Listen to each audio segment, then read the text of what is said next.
So, you think you've got privacy, huh?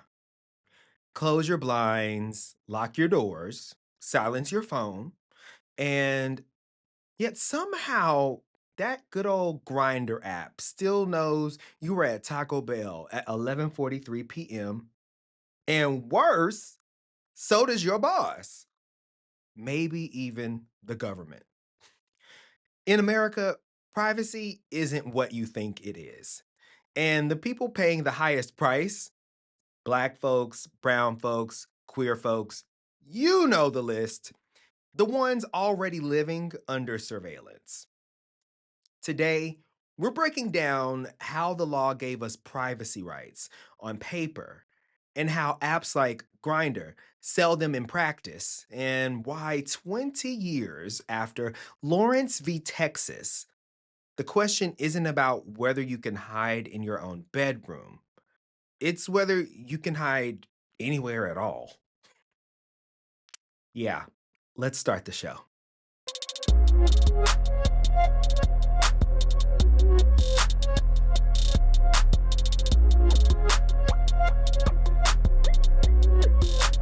What's going on, y'all? Welcome to Overruled, the podcast where law, culture, and justice collide like they're in a Marvel crossover that nobody asked for, but everybody needs. I'm your host, Jay, and here we don't just talk about cases and statutes, okay? We talk about how the fine print rewrites people's lives, mine included. This week, we're zooming in on privacy, not the kind your Alexa swears she's not listening to. By the way, you better not be listening now, bitch. But the kind that decides whether you're physically safe, whether you're seen or hidden, and whether you even get to live authentically. From Grindr lawsuits to the Supreme Court's landmark ruling in Lawrence v. Texas, to the way governments and tech companies still put queer, Black, and brown communities in the crosshairs, we're pulling it all apart, okay? And yes, we're filing an official motion at the end. Objection, Your Honor. Let me put it this way. If privacy is supposed to be a right, then America is perpetually wrong. Let's get started with issues on the docket. All right, y'all. Let's talk privacy, or what's left of it. In America, the idea of privacy used to mean you could close your door, draw your blinds, and what you did was your business, okay? But today, you can close your blinds, lock your doors, bury your phone in the backyard, and somehow apps like Grindr, Hinge, Bumble, you name it, still knows that you went to the taqueria last night. And worse, so does the government, your boss, and probably some weird German regulator that is mining for data. Today, we're focusing in on Grindr. Billed as the world's largest social networking app for gay, bi, trans, and queer people, and also just so happens to be one of the world's largest marketplaces of deeply sensitive information. Now, I'm not just talking usernames or favorite emojis, and if you're a user of Grindr, then you already know. We're talking real-time location data, sexual orientation, HIV status, hookup habits. You know, basically the stuff you really don't want bundled into a PowerPoint deck and auctioned off to ad brokers with the highest bid. Multiple lawsuits accuse Grindr of doing exactly that. One involves Monsignor Jeffrey Burrell, a Catholic priest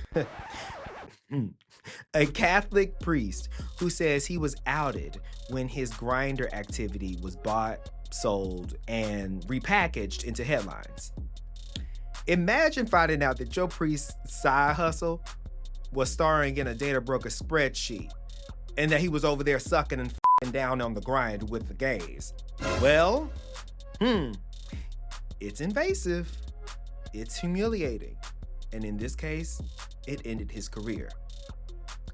And it's not just a US story, okay? In the UK, Grindr is facing a mass lawsuit claiming it secretly shared HIV status with ad companies. Now, that's not just shady, that's life-altering. Outing someone's HIV status without consent, just so you know, isn't just a little privacy breach. It's an open invitation for stigma, discrimination, and violence, especially among the queer community. Now, in Europe, this stuff actually has teeth. Grindr was slapped with a nearly 10 million euro fine in Norway. Why? Because of GDPR. That's the General Data Protection Regulation. Europe's big, scary privacy law that basically tells tech companies, no, you can't just sell your users like Pokemon cards. It requires transparency, limits data collection, and gives people actual rights over their information. Meanwhile, the US federal government is like, we'll get around to that. Maybe. Here's an even unfortunately darker twist. The government doesn't always need a warrant to invade your privacy. It can just buy it. ICE, local police, and even the Department of Defense have been caught purchasing location data from data brokers. Like, seriously? That means if you're an immigrant, Black, brown, queer, all the above, your Grindr ping at a bar or clinic isn't just gossip fodder. It could become evidence. And speaking of government, the Department of Homeland Security quietly rolled back language that once barred surveillance based on sexual orientation and gender identity. That guardrail is gone. Google it, which means queer communities are once again on the menu for digital surveillance. And no, it's not paranoia, it's policy. Here's the kicker. Your privacy rights in America depend on your zip code. Live in California? Congrats! You get the California Consumer Privacy Act, which lets you opt out of some data sales. Live in Ohio? Good luck. Your data is like free samples at Costco, given out to whomever, whenever, wherever. Shout out to Shakira. Wherever, whenever, wherever. That song literally just started playing in my head. I digress. Live in Europe? You've got the GDPR, which I explained, watching your back like a data bodyguard. But federally, in the United States, there's no law that universally protects your personal digital life. We treat privacy the way we treat healthcare. Sure, it's important. It's just not important enough for everyone to have it. For marginalized groups, privacy isn't just about targeted ads. It's about survival. Outing LGBTQ folks can mean homelessness, job loss, or physical danger, if not all of the above. Selling health data like HIV status creates stigma that follows people in court, at work, and in healthcare. Buying application data lets law enforcement track protests, mosques, and immigrant communities much easier. GLAAD's 2024 Social Media Safety Index flat out warned us. Queer users are disproportionately at risk of data exploitation and surveillance. And the Project on Government Oversight documented how surveillance tech is now used to enforce anti-trans laws, tracking students, targeting families, and pulling data straight from apps like Grindr. So yeah, privacy violations, they don't land equally, my friends. They land hardest on the people who can least afford to fight back. So what does all of that mean, right? It means in America, privacy isn't a right. You would think so. The land of the free, the home of the brave, all of that. No. It's an upgrade. It's an add-on package you get if you're wealthy enough, white enough, or straight enough to blend into the algorithm. Everyone else, you're not just the customer, you're the product. And until Congress stops hitting snooze, big tech will keep selling your most intimate secrets like Pokemon cards at a yard sale. I hear those are going for a lot these days. So is your data. Yeah, double homicide. Let's take a quick break, shall we? And BRB, BB. Okay, y'all, welcome back. Let me set the scene here, all right? Picture it, visualize it. The year is 03, 2003, 03, Bonnie and Clyde. Anyway, Beyonce is dropping her first solo album, Dangerously in Love. You have that image. Okay, people are still figuring out how to burn CDs on Windows XP without giving their computers digital syphilis. The internet comes on a floppy disk, and you cannot escape the intense and creepy startup sounds to AOL. I know you remember that. MySpace is the hottie on the block, and so is your top 8. George W. Bush has just invaded Iraq, and we're all still pretending LimeWire downloads weren't a federal crime. And in Texas, 2 men, John Lawrence and Tyron Garner, are arrested. Not for robbery, not for drugs, not for anything violent. They're arrested for having sex, consensual sex, in their own home. Reminder, it's 2003. If that makes your head spin for a second, it should, with all the other shit that was going on. Less than 25 years ago, in the so-called land of the free, being gay behind closed doors could still land you in handcuffs.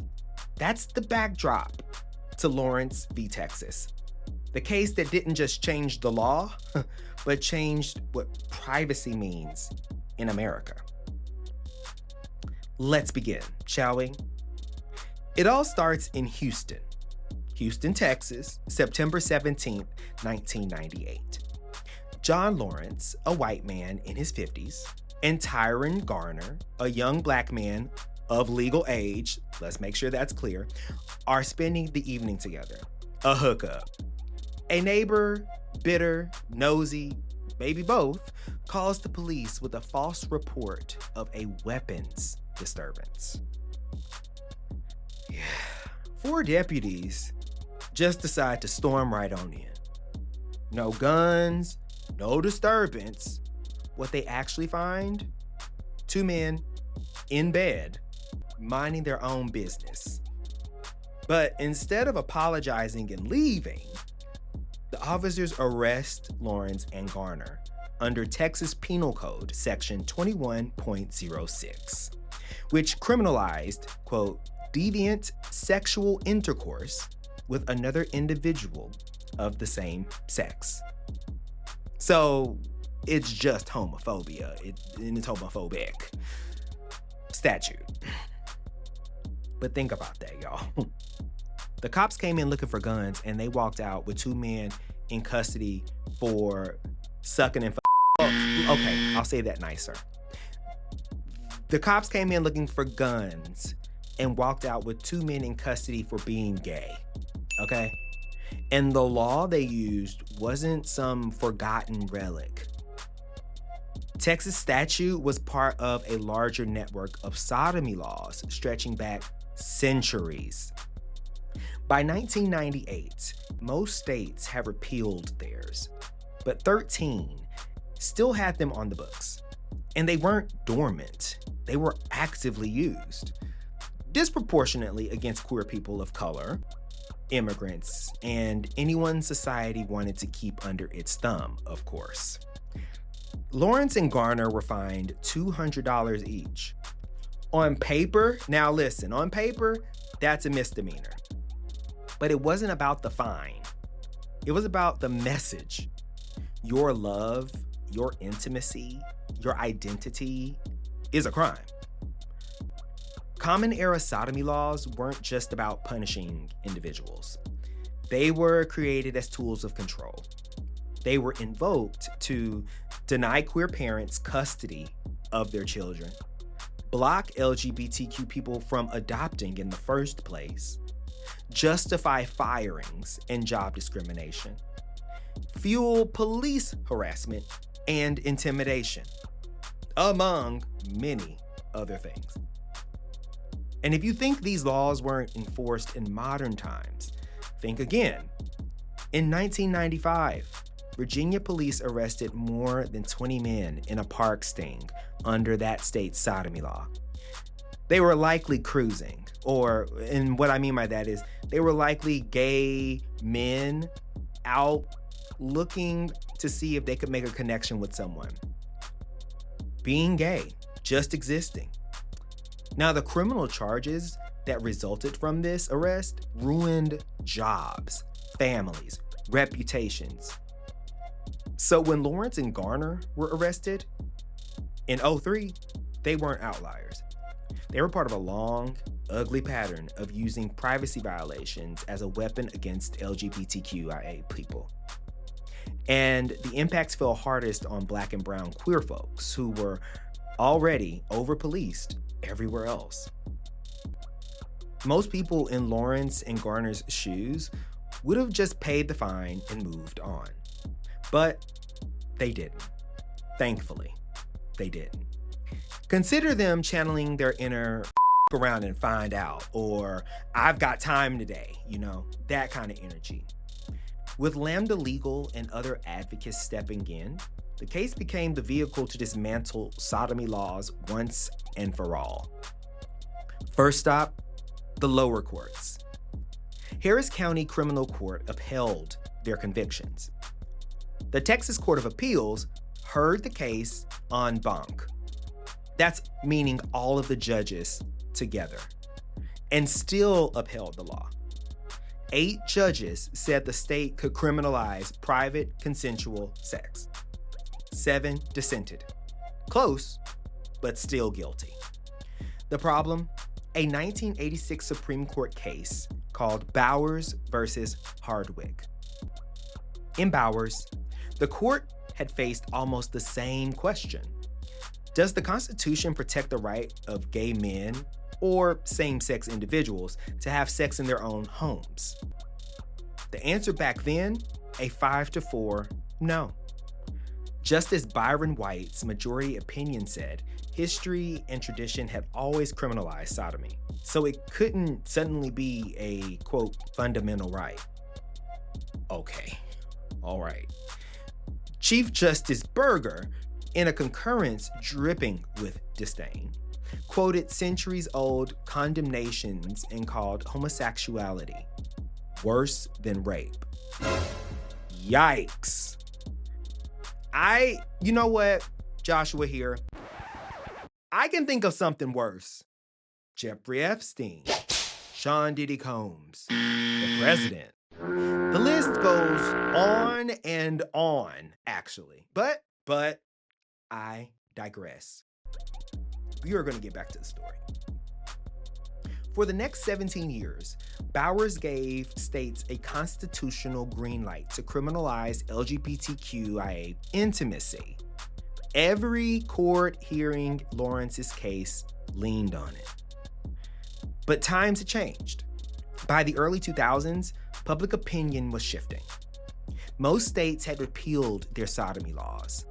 Courts abroad, in Canada, South Africa, Europe, were affirming LGBTQ rights. The US looked increasingly isolated and stupid. And Lawrence and Garner's case had perfect facts. 2 adults, private home, consensual conduct, no minors, no public space. What else could you ask for? So when Lawrence's attorneys petitioned the Supreme Court, they didn't just ask for mercy. They asked the justices to reconsider Bowers entirely. That's like showing up to a rematch saying, remember that time you beat us? We want a do-over. And this time, the whole world is watching. In December 2002, the court agreed to hear the case. That alone was historic. Everyone knew if they were reopening Bowers, they might be ready to bury it. Oral arguments began in March of 2003, and they were tense. Lawrence's lawyer said, "The Constitution protects liberty, dignity, and privacy." Texas said, "The state can legislate morality." And sodomy laws have been around forever. So it's sounding very, just because. On June 26th, 2003, the decision came down 6-3 in favor of Lawrence and Garner. Justice Anthony Kennedy wrote the majority opinion, and it was sweeping. First, Kennedy said the quiet part loud. Bowers was not correct when it was decided, and it is not correct today. Round of applause for Justice Kennedy. My God, being a good human being and acknowledging something that is simply a fact. It ought not to remain binding precedent, he also stated. Bowers should be, and now is, overruled. Hey, shout out to Overruled. That's the court saying, yeah, we messed up, and we're fixing it. Then Kennedy reframed the case. This wasn't about sex acts. It was about dignity, he wrote. Their right to liberty under the Due Process Clause gives them the full right to engage in private conduct without government intervention. And the line that still reverberates today, quote, "When homosexual conduct is made criminal by the law of the state, that declaration in and of itself is an invitation to subject homosexual persons to discrimination, both in the public and in the private spheres." If you need to pause and listen to that again, understand the magnitude of that statement. Translation, criminalizing intimacy doesn't just hurt in courtrooms. It fuels stigma everywhere and ostracizes communities. Justice Sandra Day O'Connor concurred, but on different grounds. She said Texas's law violated the Equal Protection Clause by criminalizing same-sex conduct, but not heterosexual conduct. See, her narrow route still added weight. Even the court's swing vote thought Texas's law was indefensible. If you're gonna do it for homosexual people, then you need to do it for heterosexual people. Now, enter Justice Antonin Scalia, joined by Chief Justice Rehnquist and Justice Thomas for the dissent. Scalia was furious. He accused the majority of imposing elite moral values and views over the will of the people. He warned that overturning Bowers put state laws against same-sex marriage, quote, on shaky grounds. And you know what? Here's the irony. Scalia was right. Lawrence laid the groundwork for Obergefell versus Hodges in 2015, which legalized same-sex marriage nationwide. His dissent read less like legal analysis and more like an accidental spoiler alert. Justice Thomas added his own twist. He admitted that the law was, quote, uncommonly silly, but said it was still constitutional. Imagine acknowledging a law that is absurd and voting to keep it anyway. You dizzy bitch. But anyway, that's just like saying, this is dumb, but you know what? Rules are rules, right? No. Lawrence's impact was immediate. Thankfully, sodomy laws across 13 states fell overnight. Police could no longer use them to harass LGBTQ people. Courts could no longer cite them to deny custody or jobs. But the deeper impact was constitutional. For the first time, the court recognized that LGBTQ people had liberty and dignity worth protecting? You don't say. Lawrence reframed privacy as not just property rights or wiretaps, but as selfhood. And yes, Lawrence lit the path to marriage equality. When Justice Kennedy wrote Objection, he leaned heavily on the dignity language he created in Lawrence. Scalia had mocked it, but that, quote, dignity became the backbone of one of the biggest LGBTQ victories in United States history. Now, that sounds all fine and good. Yeah, it does, truly. But here's the flip side. Lawrence solved the problem in the bedroom. It didn't solve the digital problem we are talking about and face today. In 2003, no one was thinking about dating and social hookup sites or apps like Grindr, location data, or period tracking apps. But today, those are the new battlegrounds. Grindr has been sued for selling sensitive data, including location and HIV status, without clear consent from the user. Law enforcement agencies now buy up data to track immigrants, protesters, and queer communities. And you don't need me to tell you how incredibly scary that is. After the Dobbs decision overturned Roe v. Wade, states began looking at digital trails, search histories, app logs, texts, to prosecute people seeking reproductive care. So yes, Lawrence stopped cops from barging into your bedroom, but in 2025, your phone tells on you faster than any neighbor ever could. And who feels this most? Black, brown, and queer communities. Outing, stigma, and surveillance aren't distributed equally. They fall hardest on people already targeted by the state. So here's the verdict here. Lawrence v. Texas was the case that changed everything, truly, but also the case that showed how much was still left to change today. It gave LGBTQ people dignity, liberty, and recognition, most importantly. But it also revealed the gaps. Privacy in your bedroom doesn't mean privacy in your browser. Scalia thought Lawrence was the start of a slippery slope. He was right, but not in the way he feared and intended. The slope didn't end with marriage equality. It keeps going, right into Grindr lawsuits, Dobbs fallout, aka abortion rights, freedom to choose, and a digital economy that sells your secrets by the gigabyte. Lawrence told the government, stay out of our bedrooms. But 20 years later, the real fight is who's staying out of our phones. Now, I can say that one agency that is not staying out is the government. VPNs and proxy servers be damned. Now, that's Lawrence versus Texas, okay? That is one of the many cases, but crucial LGBTQ queer cases that promised privacy, and the case that showed us how fragile privacy really is. Up next, I've got my boots on the ground, and we're sliding right into the objection. Don't meet me there, baby. Beat me there. See you in a sec. To the court of public opinion and my fellow legal eagles. Objection, Your Honor.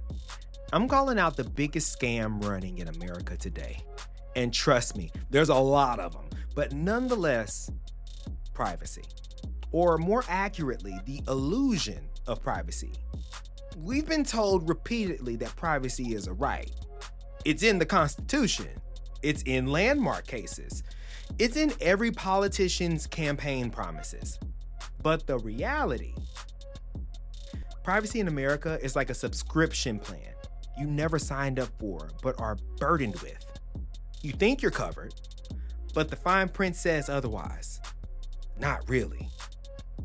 And the people paying the highest price via their rights to exist are queer folks, Black folks, brown folks, and anyone too marginalized to lawyer up and fight back.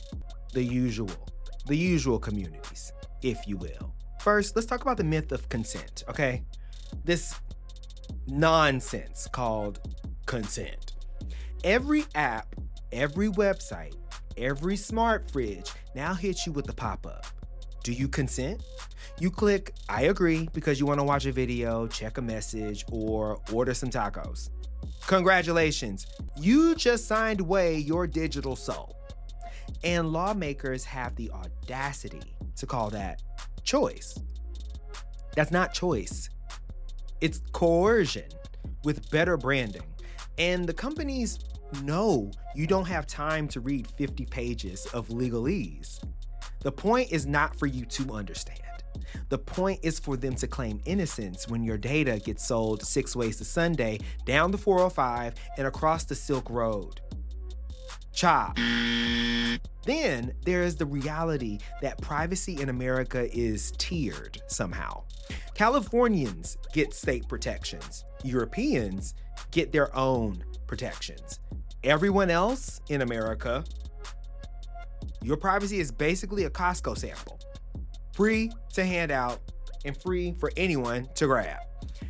And if we're being really transparent here, when you're poor, black, brown, or queer, you don't get to opt out of the system. You have to use these apps, these platforms, these services to survive, to date, to work, to connect.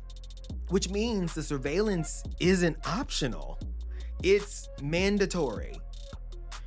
In this country, privacy isn't a right. It's an upgrade. And guess what? Most of us can't afford the premium plan. And don't think it's just tech companies, right? Uncle Sam is in on the hustle. Police departments, ICE, and federal agencies alike don't always need warrants anymore to access your information. They just buy it.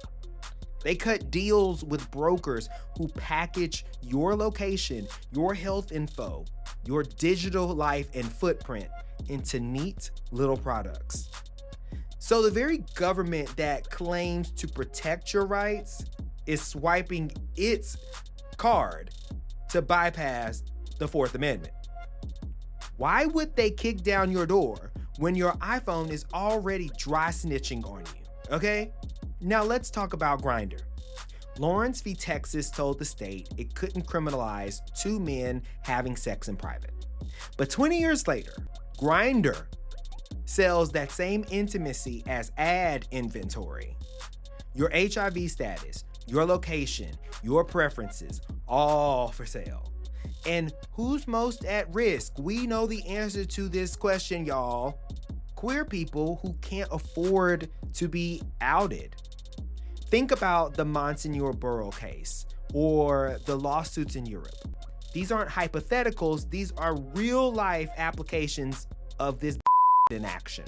Outing someone digitally can destroy careers, families, lives, you name it. Lawrence might have closed the door on police raids, right? But Grindr's terms of service threw the window wide open and said, oh yeah, you can come in this way. This, my friends, is simply a fact. And then came Dobbs v. Jackson Women's Health Organization. Roe subsequently overturned. Abortion criminalized in some states. Suddenly, your period tracking app, your Google searches, your text messages are evidence in a trial against you. HIPAA doesn't cover it. The gaps in privacy protections are turned into weapons. And the targets are overwhelmingly women of color, low-income women, and women within the queer umbrella. Now, here's one of the things, one of many, that really burns me on this. Corporations in America are treated like people. They get constitutional protections, political speech rights, unlimited influence in elections, thanks to Citizens United.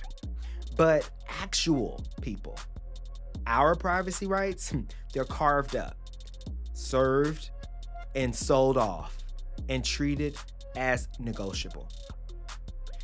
We live in a country where a corporation has more privacy in its trade secrets than a queer teenager has in their dating app messagings. Yeah, double homicide. So here's my objection, y'all. Stop telling me privacy is a right if it's riddled with exceptions and disclaimers. Stop pretending, okay? Stop pretending consent is real when it's written in 8-point font and loaded with tons of legalese that even lawyers can't understand. Stop selling dignity as if it is a product in the App Store. Privacy isn't about hiding. It's about surviving. It's about safeguarding the very things that make each one of us who we are. For marginalized communities, it's about whether the government shows up at your door, whether your boss finds out who you are and who you love, whether your family disowns you. Every time lawmakers dodge real reform, every time courts drag their feet, every time corporations cash another check, the people most at risk are the ones already carrying the heaviest burdens. So, objection, Your Honor. Objection, Court of Public Opinion. Privacy in America is not a right. It is a scam. It is a subscription service. And the people who need it most can't even afford it. If we actually believe privacy is part of liberty, then it has to apply to everyone. Not just the wealthy, not just the white, not just the straight. Until then, stop calling it a damn right.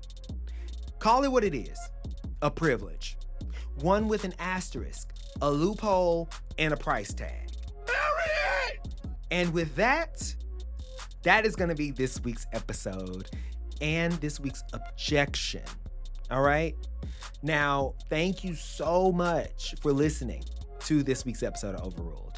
Stay sharp, y'all, because I know some of you, even if you're not a part of the queer community, your rights, your privacy is still being impacted. I want you to understand that, okay? I need you to look into these things I talked about today. Understand what privacy really means in America. It's not as black and white as you thought it was, especially in the digital age. So stay sharp and keep voicing, fighting, and demanding the equal rights that the fine print keeps trying to take away. Now, if you enjoyed today's episode or even were mildly shook by any of the stories I mentioned, here's how you can support the show. Tap and leave a review. Give us 5 stars. Share this episode with your group chat and all of your best Judies, all of the people in your life that are about action and that are about being a part of the solution and not the problem. They need this energy, and you know who that is. Now, if you got like a legal oddity, a rant, an objection of your own, anything like that, email us over at theoverruledpodcast@gmail.com and hit that follow button at Overruled Podcast on Instagram, TikTok, Blue Sky, and on YouTube at The Overruled Podcast. Seriously, share something nice and we'll talk back. Very simple, right? Happy fall to everyone. I hope that you are thriving and I appreciate you for listening. Until the next time, bye. Cha, cha, cha, cha. Cha. Okay. Oh, sis, bro, y'all. Come on now. Now, come on. This is Afties, of course. This episode, y'all. Privacy. Your privacy ain't privacy. Let me see if I can say it, if it sounds right. Your privacy ain't privacying like you thought, right? Because so many of us, let's be real, because this is just the honest of it. Like, and I'm in the number here. So many of us use dating apps. Don't matter what you like, whatever you like out there, you using. And if you're single, and if you're partnered and you're looking for more, and you're trying to source it out, more often than not, we're using dating apps because dating in the modern digital era is no longer like, oh, I'm down at the Trader Joe's and I bump into somebody who's picking apples right next to me and then we hit it off and like that happens, but it's so few and far between. And I'm one of those people that's like, oh, I long for something like that, very slightly like romantic, but that's neither here nor there. The point is that we all use these things. And those screens that come up right when you're signing up for it. It's like terms and conditions, and it's like 8,000 pages with a size 3 font. You need a microscope, a magnifying glass, like just to understand what is happening. And of course, s- all of us do it. We just like, baby, accept. Okay, and move on. And then when based off of what I talked about today in this episode, you understand what's in those fine prints, how they can literally mine your data, package it off, and sell it. So they're making even more money off of you. Even if it's even if you're using the free version, baby, they still making money off of you because they're keeping your preferences, they're keeping all of these things that are identifiable to you and packaging it up and selling it to third parties that then track you and then also advertise things to you. And like, it's just a never ending cycle. So that was kind of one of the points of, really highlighting this issue that affects so many of us because this is the cost that we have to find love, find connection, seek community. And it should not be that way. Um, So yeah, and I wanted to do something very specific to the queer community, um, because I haven't like done one in some time that's like explicitly queer based. Um, but of course, my communities are always impacted. Queer community is always impacted in every story, every episode. So I wanted to just lean in a bit more and be more overt about let's talk about a very big queer issue that then spills over into people who are not queer who use dating apps as well, right? So, let me know what y'all thought. Let me know if there's a case or if there's something that's happening in headlines that is interesting to you and you want me to take some time to dissect when I can. Also, what do you guys think about the glasses, right? Are we feeling it? I'm feeling it. I gotta tell you. I look good. I look good. These It's giving you that old school like 80s vibe. 80s. I don't think this is 90s. Somebody who's good with glasses, can you let me know? I don't think this is 90s. I think this is 80s. Yeah, I'm gonna go with that. But Warby Parker, they did it on me. I was like, you know what? I need a new pair of glasses.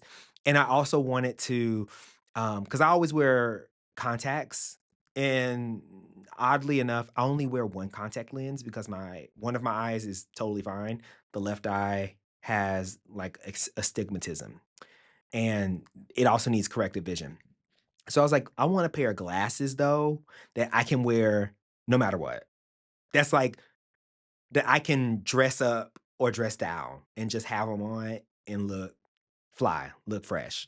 And when I found these, I was like, "Oh, babe."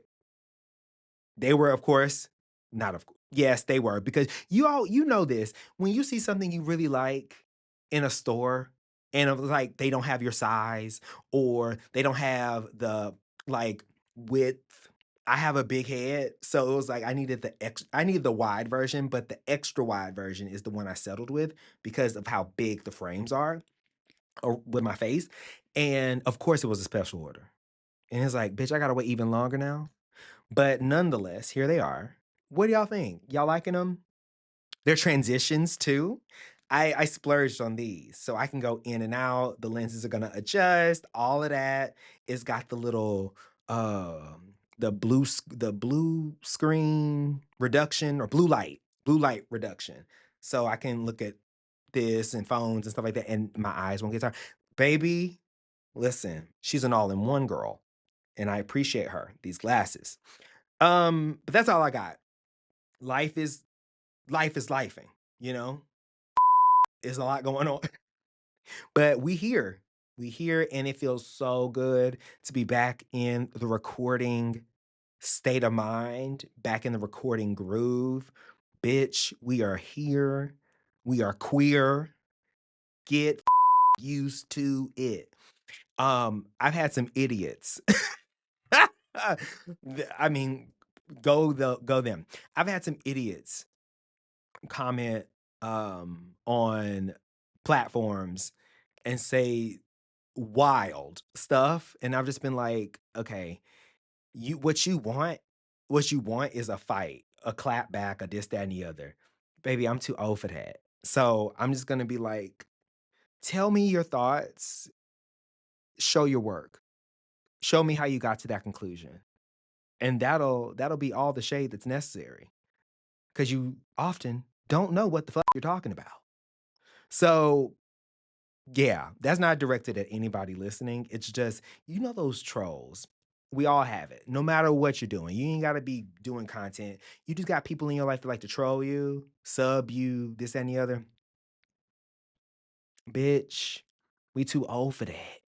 And let me tell you what, when you have a mortgage, when you have bills, when you have life responsibilities, when you working full time and you doing law school at night, then come talk to me about your problems. I don't want to hear it. And that's not shade. That is simply a fact. Amen. I love y'all for listening. Thank you for sitting in on this little afties this week. And we'll be back. We'll be back with more. Got, things I'm working through and working on. But in the interim, if you have any topics, any stories, any legal things that you want me to like put my little spin on, give a little one too, whether it's something that is known or something that like I try and find for y'all, stuff that's lesser known, if at all, bring that my way. That's what I want. That's what I want. Okay. Love y'all. Not in a weird way. Love me back. Not in a weird way. And I will see y'all in the next one. I got to do. Bye.